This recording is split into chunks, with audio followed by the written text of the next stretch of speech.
Hello out there, you wonderful people. This is Andre, the Game Idea Guy. Thank you once again for lending me your time and your ear listening into another Gamer's Thoughts discussion. And this is something I'm actually a little bit surprised Nintendo hasn't done.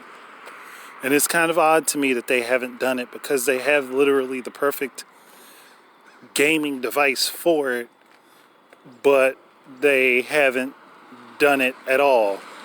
And with the fact that they hold their bandwidth back, this honestly shouldn't be a problem. So, why hasn't Nintendo introduced SIM cards into the Switch? Why hasn't it? I mean, you can play it as a home platform. It's portable. You can take it off on the go with you. Why not have it be able to use a SIM card and tap into different cellular networks? I mean, that would have been one of the easiest things for them to put in there. Just make a little slot for it, slip it in there. It could have been right next to the SD card slot. So why didn't they do that? Because they could have hit up any number of different phone carriers. They could have hit AT&T. They could have hit Verizon. They could have hit T-Mobile. They could have hit Sprint. They have a bunch of different options. And yet they didn't attempt this at all. And I'm just like, what made you guys not do it? Now, I can understand somebody might say it would be a little bit more expensive to purchase it, but then you could just make the option available to get it without having the SIM card. And allow someone to just get their own SIM card and put it in and bring it to whatever network they want to. That would be on them. You could have the additional line just specifically for the internet. So I don't see any real drawback to this at all. I mean, maybe there's an issue with it where it would be more easily hackable. I don't know. I mean, that's not the first thing that will come to mind, having that be available, but I guess that is a possibility depending on what someone has done to a SIM card before they load it into the Switch. That is a possibility. But I think more commonly you would find that there would just be a lot of people who would just plug the SIM card into their Switch and have it have its own internet outside of the house besides using Wi-Fi when they're home.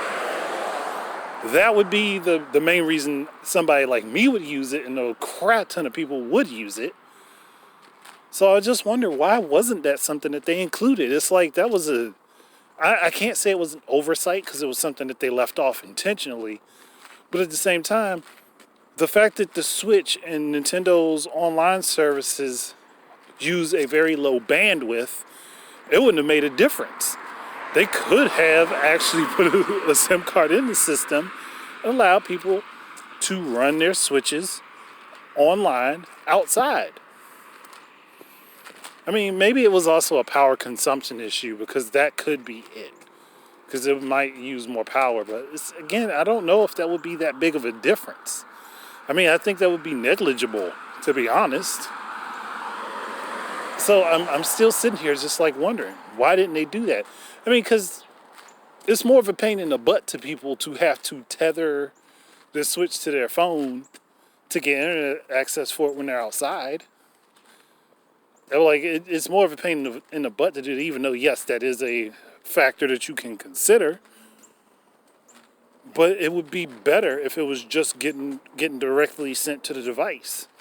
And just make it so that you couldn't download big files when you're out and about. You can only download them when you're on Wi-Fi, not when you're on mobile. So that's something I'm sitting here thinking about, because there would have been multiple ways to get these out to people.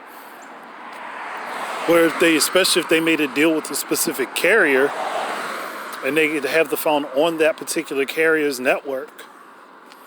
Like, as far as like you purchase the Switch and you get a SIM card automatically with it. Yeah, you could have put payment plans together for people. A lot of people would do that. Like, don't know how many people would go ahead and just get the Switch that way and just have a payment plan put together for it, instead of having people fighting. Well, people would still be fighting over it in stores. There's no avoiding that. There was no avoiding that at all.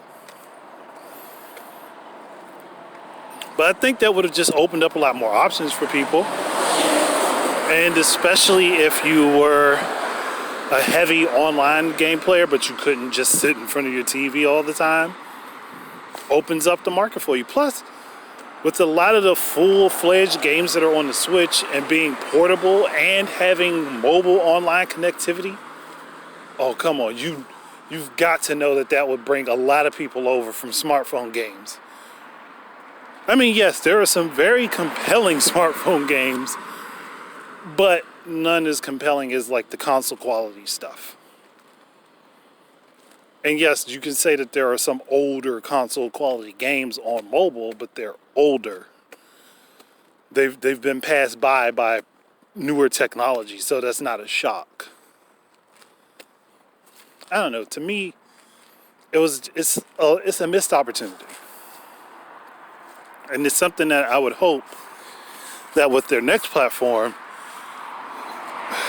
if they're going to go ahead and stick with a hybrid format, that would be something that they consider. It would just honestly be a very good idea. And I don't know why they didn't do it. I could not tell you. I mean, outside of it costing more money to set up the deals and get everything going, I really have no explanation as to why they haven't done it. I honestly don't have any explanation as to why someone like Nvidia hasn't done it separately for the Shield themselves. But that's another point for another time. But I'm done here. So thank you guys very much for listening. Keep your eyes and ears out for more stuff from me. And until the next time, enjoy your games and peace out.